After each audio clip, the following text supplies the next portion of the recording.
Cosmo view நேயர்கள் அனைவருக்கும் வணக்கம். இன்னைக்கு நம்ம கூட நாடி ஜோதிடர் கா பார்த்திபன் இருக்காரு. தொடர்ந்து அவர்கிட்ட பேசலாம்.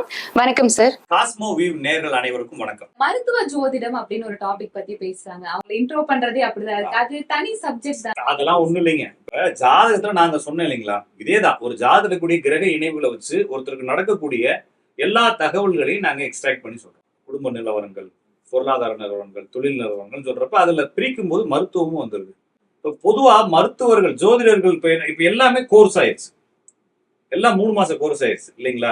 இப்போ மருத்துவம் கத்துக்கிறவங்க 6 மாசம் கோர்ஸ் போறாங்க. அவங்க தன்னை முன்னிலைமைப்படுத்தும் போது டாக்டருக்குன்னு ஒரு வேல்யூ இருக்கு. அவங்க வந்து 5 வருஷம் படிக்கிறாங்க, பிஜி 5 வருஷம் படிச்சு மொத்தம் 13 வருஷம் படிச்சுதான் வராங்க. அவங்களோட இவங்க போட்டி போட முடியாது. ஏன்னா இவங்க வந்து பேசிக்கா தான் புரிஞ்சு வராங்க. இவங்களுக்கு ஒரு நோய் எதுக்கு வருதுன்னே தெரியாது. யாருக்கு இந்த 6 மாச கோர்ஸ் படிச்சவங்களுக்கு என்ன தெரியும்? அந்த நோய் என்ன கிருமி வழியா வருது, என்ன உடல்ல மாற்றங்கள் ஏற்படுது, அது என்னவா மாறுது செல்லு, இதெல்லாம் அவங்க படிச்சு வராங்க படிக்கிறவங்க. இவங்க 6 மாச கோர்ஸ்ல சும்மா பேசிக்கா படிச்சுட்டு வரும்போது இவங்க வந்து தன்னை வந்து என்ன செய்யறாங்கன்னா எல்லாத்தோட ஒட்டிக்கு ட்ரை பண்ணும். அக்குபஞ்சர் தெரியும், மலர் மருத்துவம் தெரியும், அக்குப்ரெஷர் தெரியும், வர்மா தெரியும். அப்ப எல்லாருக்கும் 2 மாசம் கோர்ஸ் போயிட்டு இவங்க ஒரு கம்ப்ளீட் கிட்டா வரும்போது ஜோசியமும் தெரியும். அப்படிங்கும்போது இவங்கள்ட்ட எல்லாமே இருக்கும்போது அவங்க மருத்துவ ஜோதிடர் ஆகும். இல்லைன்னா அப்போ அந்தந்த துறை ஜோதிடரா வராங்க. ஆனா இது மருத்துவ ஜோதிடம்ங்கிறது ஒண்ணும் இல்லை. ஜோதிடத்துக்குள்ள மருத்துவங்கிற ஒரு பிரிவு இருக்கு. இதை வந்து ஒரு சாப்டரா நான் பிரிச்சு சொல்லி தரும் போது அதுல எனக்கு காசு வந்து சொல்லித்தர வேண்டியதானே அப்படின்ற அடிப்படையில தான் போகுதே தவிர தனியா மருத்துவத்துக்குன்னு ஜோதிடம் இல்லை. ஆனா மருத்துவர்கள் அனைவருமே ஜோதிடரா இருந்தாங்க.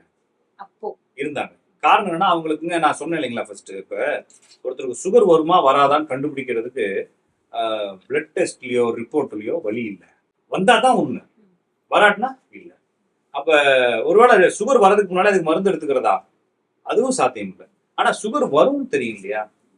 அப்ப சுகர் வரும்னு தெரிஞ்சுன்னா அதுக்கு ப்ரிகாஷனாக என்ன ப்ரிகாஷன் ஒன்றும் செய்ய முடியாது, இருக்கலாம் அவ்வளவுதான். அப்ப ஜோசியத்துல தெரியும் எனக்கு என்ன நோய் வரும்னு தெரியும். இப்ப மின்சாரத்தால் தாக்கி இறப்பாருன்னு யாருக்காச்சும் தெரியுமா? தெரியாது. ஆனா ஜோசியத்துல தெரியும். ஒருத்தர் நெருப்புல அடிபடுவாரான்னு தெரியும். ஓகேங்களா. அப்ப யாருக்கெல்லாம் செவ்வாய் வக்கரம் பரிவர்த்தனை விளிம்பு இருக்கோ அவங்களுக்கு நெருப்பு காயம். ஓகேங்களா. குறிப்பா போன மாசம் நிறைய ஆயிருக்கு. ஏன்னா போன மாசம் செவ்வாய் வந்து கார்னர்ல இருந்துச்சு. இந்த மாசமும் செவ்வாய் மேசத்துக்கு வந்து வக்கரம். இந்த 1.5 மாசத்துக்கு நெருப்பு காயங்கள், விபத்துகள், ட்ரெயின், ஃபிளைட்டு எல்லா விபத்துகளும் நடக்கும். இந்த 1.5 மாசம் எல்லாத்துக்குமே நடக்கும். அது குறிப்பா செவ்வாய் வக்கரமானவங்க, பரிவர்த்தனை ஆனவங்க, விளிம்புல இருக்கிறவங்க, அந்த 4 மூலையில செவ்வாய் இருக்கிறவங்களுக்கு ரத்தம் தொடர்பான நோய்கள், ஃபயர் தொடர்பான ஆக்சிடென்ட், அப்புறம் மின்சார விபத்துகள் இதெல்லாமே நடக்கும். சார் நீங்க சொன்ன மாதிரி இப்போ இது இருக்குன்னு தெரிஞ்சாலும் நம்மளால ஒண்ணும் பண்ண முடியாது, நடந்துதான் ஆகணும் அப்படின்னா. பட் இது எப்படி சார்? இல்லைங்க, அது எல்லாத்தையுமே நம்மளால சரி பண்ண முடியாது. லேட்டஸ்டா ஒரு இன்டர்வியூ பார்த்தேன். அதுல வந்து அவர் சொல்றாரு ஒரு கதை, ஒரு ஜோசியர். என்னன்னா, நான் வந்து இந்த ஜாதகத்தை பார்த்தோன்னே ஒரு ஷாக்.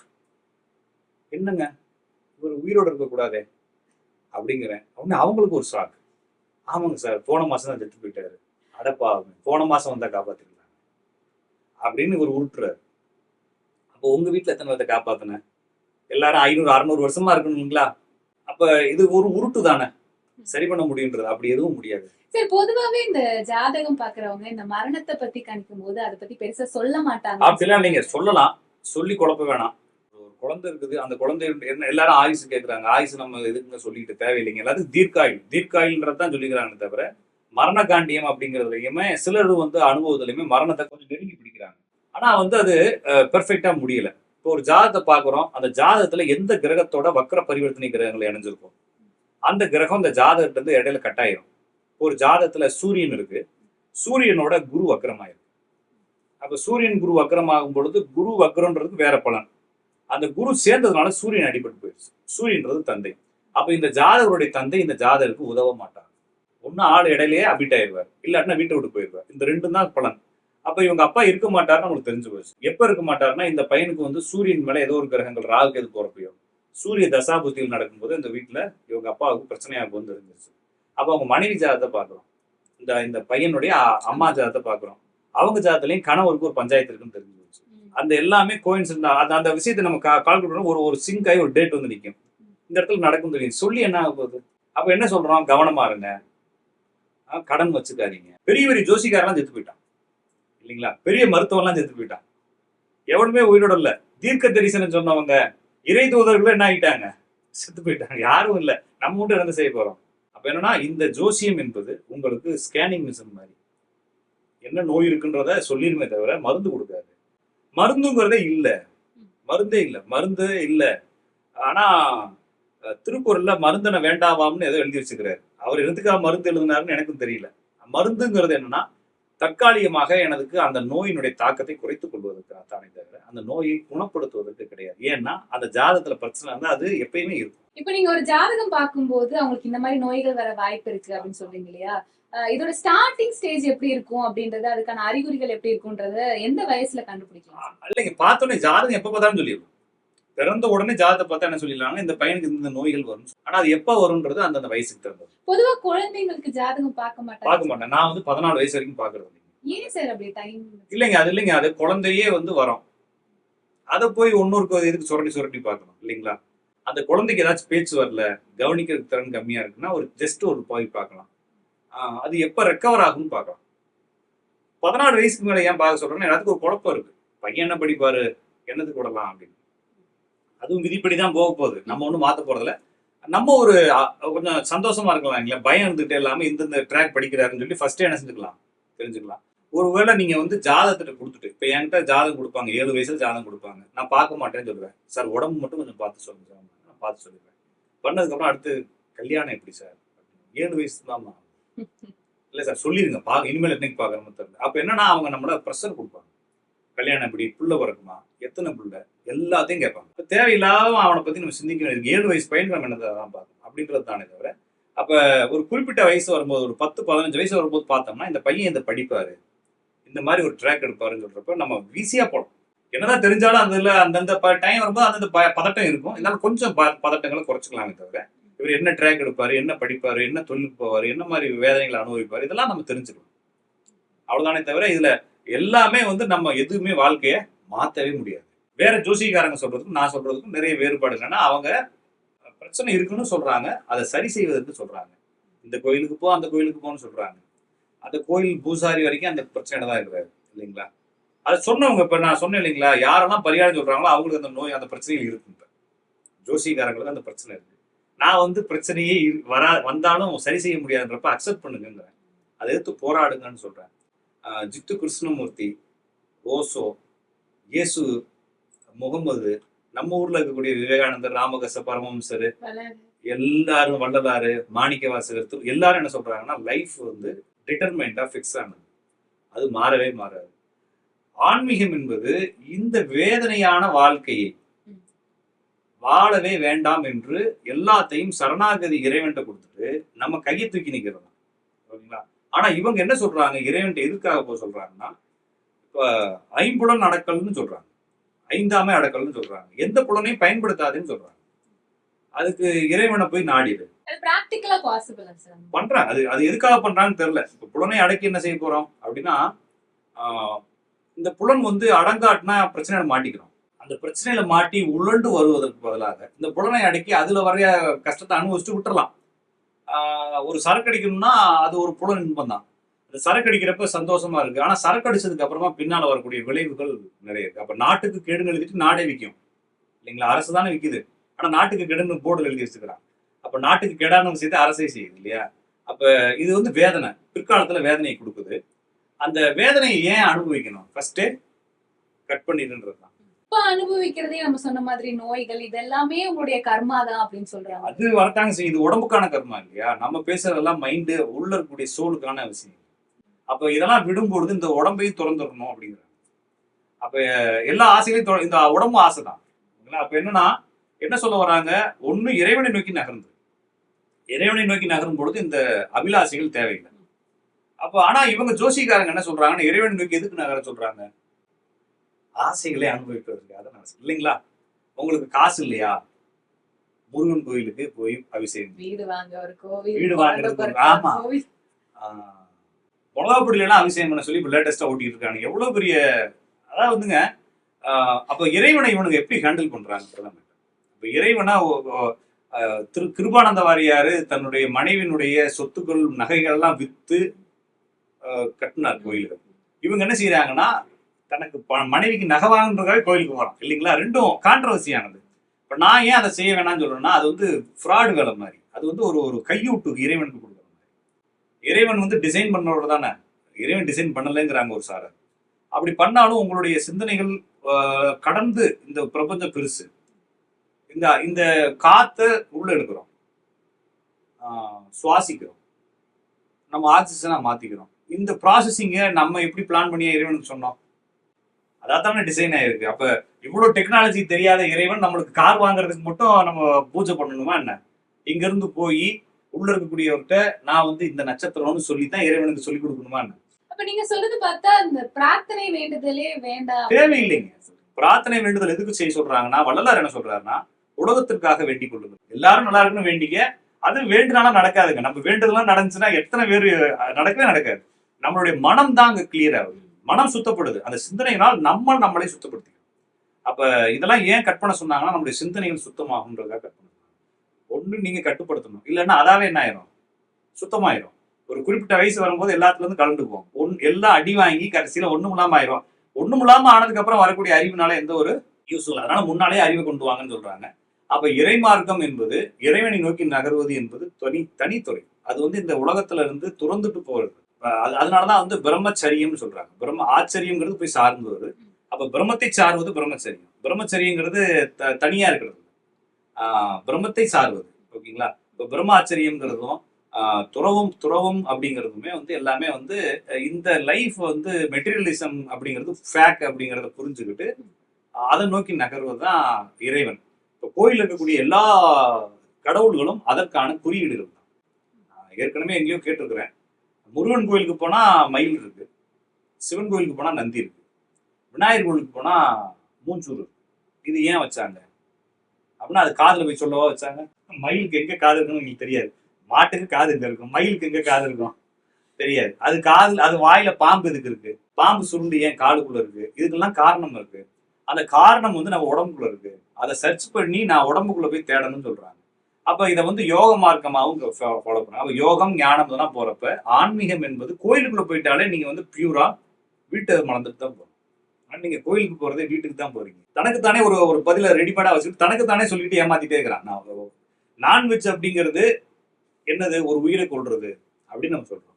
உடனே எனக்கே அவன் ஒரு கொஸ்டின் கேட்கறான். என்ன கேட்கறான்? அப்ப தாவரங்களுக்கு உயிர் இல்லையா? இப்ப நான் விட்டு என்ன கொஸ்டின் கேட்கறேன், நீ சபரிமலைக்கு மாலை போடுறியா இல்லையா? ஆமா போடுறேன். 48 நாள் திம்பியா? திங்க மாட்டியா? திங்க மாட்டேன். அப்ப என்னத்த, அப்ப தாவரத்துக்கு உயிர் இல்லையா? அப்ப அந்த இடத்துல ஏன் நீ சாப்பிடல? அப்ப நீ அது திங்க வேண்டியதானே? அப்ப அதை மட்டும் அன்னைக்கு மட்டும் ஏன் உனக்கு கவுச்சியா மாறுச்சது? அப்ப உனக்குள்ள சிஸ்டம் ஏமாத்துறீங்களா இல்லையா அப்படின்றத என்னுடைய. அப்ப இதை நம்ம எங்க போய் முரண்பட்டாலுமே பஞ்சாயத்து தான் வந்துட்டு இருக்கு. ஆனா நம்ம என்னதான் முரண்பட்டாலும் என்னுடைய சிந்தனையை நான் சொல்லித்தானே ஆகணும். பொதுவான முரண்பாடு அப்படின்னா நீங்க சொல்ற கருத்துல நான் பார்த்த வரைக்கும் மத்தவங்களோட ஒத்து போகாதது, பரிகாரம் பண்ணாதீங்க, பரிகாரம் வேலை செய்யாது, நீங்க எல்லா பக்கமும் பேசுறீங்க. ஏன்னா எல்லாரும் இப்ப பிசினஸா வந்து அதெல்லாம் பாக்குறாங்க. இல்லைங்க, இது வந்து பிசினஸா இருக்குன்றது எனக்கு தெரியும். இப்ப நீங்க வந்து இங்க இருந்து திருச்செந்தூர் கோயிலுக்கு போய் சாமி கும்பிடுங்கன்னு சொல்றது ஒரு வகை. அது எனக்கே நம்பிக்கை இருக்கு. நானுமே வாழ்க்கையில தோத்துக்கிட்டு இருக்கேன், எனக்குமே தேவைகள் இருக்கு. நானும் திருச்செந்தூர் கோயிலுக்கு தான் போயிட்டு வரேன். அது என்னுடைய நம்பிக்கை. அந்த நம்பிக்கையை நான் உங்கள்கிட்ட டிரான்ஸ்ஃபர் பண்றது அப்படிங்கிறது வந்து அவ்வளோ தப்பு இல்லை. சரி, வாழ்க்கை வாழ தெரியாம தானே நீங்களும் வாழ்ந்துட்டு இருக்கீங்க, நானும் வாழ்ந்துகிட்டு இருக்கோம். எல்லாருமே வாழ தெரியாம வாழ்ந்து செத்து போயிடணும். ஆனா அதுக்குள்ள வந்து உங்களுக்கு ஒரு ஐடியா இருக்கு, எனக்கு ஒரு ஐடியா இருக்கு. நான் இந்த பக்கமா போய் நின்று இந்த பக்கம் தாம்பரத்துக்கு எந்த பக்கம் போகணும்னு கேட்கறேன். அவன் வந்து இந்த பக்கம் போகணும்னு சொல்றான். ஒன்னு சார் அந்த பக்கம் டிராபிக் இருக்கு, இந்த பக்கம் போகணும்னு சொல்றான். ரெண்டுமே ஐடியா. அவன் என்ன வந்து திருட சொல்ல எதுவும் பண்ணலாம், அவனுடைய அனுபவங்களை சொல்றான். அது தப்பா கூட இருக்கலாம். இவன் சொன்னது ரூட்டே வந்து லாங்கா கூட இருக்கலாம், தப்பா கூட இருக்கலாம். ஆனா இதை தாண்டி இன்னொரு பிசினஸ் நடக்குது. நான் வந்து உங்களுக்கு ஒரு கார்டு கொடுப்பேன். அந்த கார்டை கொண்டு போய் எந்த கோயிலுக்கு குருக்கள்கிட்ட கொடுத்தாலும் அவர் ஒரு யாகம் வளர்ப்பாரு. அந்த யாகத்துக்கு ஒரு 25,000 வாங்குவாரு. எனக்கு பாதி கமிஷன், உங்களுக்கு பாதி கமிஷன்ற மாதிரி தான் இங்க ப்ரோக்ராம் போயிட்டு இருக்கு. அப்ப நான் ஒரு கோயிலை வந்து நான் திருப்பி சொல்றேன் அப்படின்னா அங்க இன்கம் அதிகமாகுதுன்னா அதுல எனக்கு ஒரு பங்கு வச்சுக்கிறாங்க. அப்ப இது மாதிரி ஒரு பிசினஸா பண்ண வேணாம். 200 ரூபா தான் கல்லு. ஒரு ஜோசியிட்ட போயிட்டு 40,000 ரூபாய் கல்லு பிடிஎஃப் அனுப்புறாரு. அப்ப இது ஒரு ஃபேக்கா மாறுது. இப்ப நானுமே வந்து ஒரு 2,000 ரூபாய், 1,500, 3,000 ரூபாய் ஃபீஸ் வாங்குறேன்னா நான் ஃபர்ஸ்டே சொல்லிடுறேன், விருப்பம் இருந்தா வா, இல்லைன்னா வராது. ஆனா நான் உங்களுக்கு 50 ரூபா தான் ஜோசியம் நான் அப்படின்னு சொல்லி கூப்பிட்டு உட்கார வச்சுக்கிட்டு இன்னொரு 3 நாள்ல வந்து உங்க வீட்டுல ஒரு துர்சம்பவம் நடக்க போகுது, இதே மாதிரியே போயிட்டு இருந்துச்சுன்னா உங்க குடும்பத்துல தொடர்ந்து ஆளு செத்துக்கிட்டே இருப்பாங்க. உடனே காசிக்கு போகணும், காசிக்கு போய் நான் சொல்லக்கூடிய பரிகாரத்தை செய்யணும்னு சொன்னா அவங்க என்னதான் ஆவாங்க? அவங்க எனக்கு ஃபோன் பண்றாங்க, சார் இப்படி ஒரு ஜோசியர் பார்த்தேன், இது ஏதோ கர்மதோஷ ஜாதகமா, காசிக்கு போகணுமா குடும்பத்தோட, அங்க போய் வந்து அந்த சுடுகாட்டுல பூஜை பண்ணிட்டு அன்னபூரணி கோயில்ல பிச்சை எடுக்கணுமா. பிச்சை எடுத்த காசை நான் அங்கேயே செலவு பண்ணிட்டு மீதி காசை எடுத்துட்டு வரக்கூடாது. அடுத்த நாள் வந்து காசி விஸ்வநாதர் கோயிலுக்கு போகணுமா, வரும்போது ஒருத்தவங்க கை கால் கட்டு போட்டவங்க வருவாங்களாம், அவங்களுக்கு 21 ரூபா கொடுத்துட்டு அப்படியே வந்துடணுமா. இதை வந்து ஃப்ளைட்ல தான் போகணுமா, ஃப்ளைட் டிக்கெட் பேக் சைடில் தான் இதெல்லாம் டீட்டெயில் எழுதி கொடுப்பாங்களா, யாரை பார்க்கணும், யார் ஹெல்ப் பண்ணுவாங்க. இது ஒரு பிசினஸா நடந்துட்டு இருக்கு. அப்ப நான் என்ன சொல்றேன்னா, ஒருவேளை இது இது போகணும்னு சொல்லியாச்சு இல்லைங்களா, இது போகாட்டும் என்ன நடக்கும்ன்றதையும் சொல்லியிருப்பாங்க.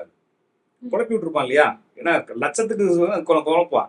அப்ப நான் ஒருவேளை இல்லைங்க இது ஃபேக் நம்பாதீங்கன்னு சொன்னா, இவங்க என்ன செய்யறாங்கன்னா என்னையே வந்து கொஞ்ச நாள் கழிச்சு, ஏன்னா இவங்க லைஃப் இப்படித்தான் போக போகுதுங்க. இவங்க பரிகாரம் பண்ணாலும் பண்ணாட்டினாலும் இவங்க விதிப்படிதான் நடக்க போகுது. நான் சொல்றது சிலவங்க நான் பரிகாரம் பண்ணி எனக்கு வந்து அது அதாவே நடக்கிறது, சொல்றாங்க. அது அதாவே நடக்கிறது. இப்ப ஒருத்தங்களுக்கு வந்துங்க, இப்ப ஒருத்தர் வராரு சார், கல்யாணம் ஆகலைன்னு வராரு, நான் அவருக்கு வந்து சில பூஜைகள் எழுதித்தரேன்.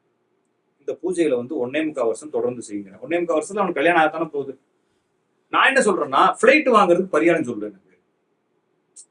பெரிய இதா கொடுப்பேன் நடக்காது, இயல்பா நடக்கிறது. நாய்க்குட்டிக்கு குழந்தை பிறக்கிறதுக்கு குட்டி பிறக்கிறதுக்கு எதுக்கு பரிகாரம் சொல்ற? நாய் தான் குட்டி போட்டுட்டே இருக்குல்ல மாசம் வருஷம் வருஷம். ஒருத்தனுக்கு கல்யாணம் நடக்காட்டினா அது வந்து அவனுடைய ஜெனட்டிக். அவனுக்கு 30 வயசுல 35 வயசுல நடக்கத்தான் போகுது. ஒரு அவன் தோத்துட்டா கூட அடுத்து உங்களை திட்டிட்டு அடுத்த ஒரு ஜோசியரை பார்க்க போறான், அவன் 2 பரிகாரம் சொல்ல போறான், அதையும் ஜெயிக்க போறான். எப்படியாச்சும் அவன் பரிகாரம் பண்ணி கல்யாணம் பண்ணிட போறான். பண்ணாதவனு கல்யாணம் பண்ணிடுறான். இப்ப அமெரிக்கால கோயிலுக்கே போல எவனும். சவுத் ஆப்பிரிக்கால எந்த முருகன் கோயிலுக்கு போனா? நம்மளே காட்டுவாசிகளா இருக்கும்போது சைவ மதங்களும் வைணவ மதங்களும் தோன்றுவதற்கு முன்னால எந்த முருகன் கோயிலுக்கு கல்யாணம் பண்ணோம் இல்லைங்களா? சமண மதம் தானே இருந்துச்சு. அதுக்கு முன்னால மதமே இல்லாம தானே வாழ்ந்தோம். அப்போ மதம் அப்படிங்கிறது நம்மளுக்கு ஆன்மாவை கடை தேற்றுவதற்காக ஒரு வே. அது நம்மளுக்கு ஈஸி ஷார்ட்கட்டை சொல்லிக்கிறதே தவிர வாழ்றதுக்கு தேவையே இல்லை மதங்கள். இப்படியே வாழ்ந்துட்டு போயிடலாம். நம்ம அந்த வாழ்க்கையில இருந்து பிச்சுக்கிட்டு இந்த ஆன்மாவையோ இல்லைன்னா அந்த உயிரையோ எங்கேயாச்சும் கொண்டு போய் லாக் பண்ணி நம்மளை ரிலீஸ் பண்ணி, இது ஒரு பெரிய ஒரு முட்டையில இருந்து குஞ்சுகளுக்கு வெளியே இருக்கிறது தெரியாது, அது உடைச்சதுக்கு அப்புறமா தான் தெரியுன்ற மாதிரி இந்த பூகோளம்ங்கிறது ஒரு முட்டை. இதுக்குள்ள நம்ம உட்காந்து சுத்திக்கிட்டே இருக்கிறோம். இதை உடைக்கிறதுக்கு வே தான் வந்து இந்த மதங்கள். இந்த மதங்களை மார்க்கங்கள் தான் சொல்றாங்க. ஒவ்வொருத்தருக்கும் ஒவ்வொரு மார்க்கம். அல்லாஹ் ஒரு மார்க்கம் சொன்னாரு, பரமபிதா ஒரு மார்க்கம் சொன்னாரு, இங்க இருக்கக்கூடிய ஆதிபகன் ஒரு மார்க்கம் சொன்னாரு. அவ்வளவுதானே தவிர அப்ப இந்த எதுவுமே மாறாது. இத ஜோசிகாரங்க ஏமாத்துறாங்க அப்படின்னு நான் திருப்ப சொன்னாலும் இப்ப என்ன நடக்குதுனாங்க, ஒருத்தருக்கு இது இது வேணாங்கன்னு நம்ம சொல்றோம்னா கொஞ்ச நாள் கழிச்சு அவங்க அனுபவிக்கிறாங்க இல்லைங்களா, அவங்க திருப்பி போன் போட்டு நான் அந்த சொன்னப்பே போயிருப்பேன் சார். இப்ப என்ன ரிவர்ஸ் ஆகுது இல்லைங்களா. அப்ப ஒண்ணு நம்ம சொன்னாலும் அவங்களுக்கு தெளிவும் வரப்போறது இல்லை. அப்படி தெளிவு வந்தாலும் கொஞ்ச நாள் கழிச்சு ஏதாச்சும் வேதனைப்பட போறாங்க. வேதனைப்படுறப்ப இவங்களுக்கு மைண்ட்ல என்ன ஆகும்னா, அந்த ஆள் சொன்னா போயிட்டு வந்திருக்கலாம், இவன் சொல்றதை கேட்டு நம்மளுக்கு இன்னும் சரியாகலைன்ற மாதிரி வரும். அப்ப என்னன்னா அவங்க விதிதான் அதுன்ற மாதிரி விட்டுட்டு போவாங்க. அப்ப பிரச்சனை என்னன்னா, ஜாதகம் என்பது எனது வாழ்க்கை எப்படி போகும் அப்படின்றது தெரிஞ்சுக்கிறது. இன்னொரு விஷயம், நான் வந்து எனது அப்பாவுக்கு நான் பிறந்திருக்கேன், எனது சூழல்ல பிறந்திருக்கேன். என்னுடைய தாத்தா, என்னுடைய அப்பா அம்மாவனுடைய தாத்தா, இவங்களுடைய பாரம்பரியம், இந்த ஜீன் எனக்குள்ள இருக்கு. இந்த ஜீனை வச்சுக்கிட்டு நான் பாகுபலி ஆகணும்னு நினைச்சா எப்படி ஆக முடியும்? முடியாது.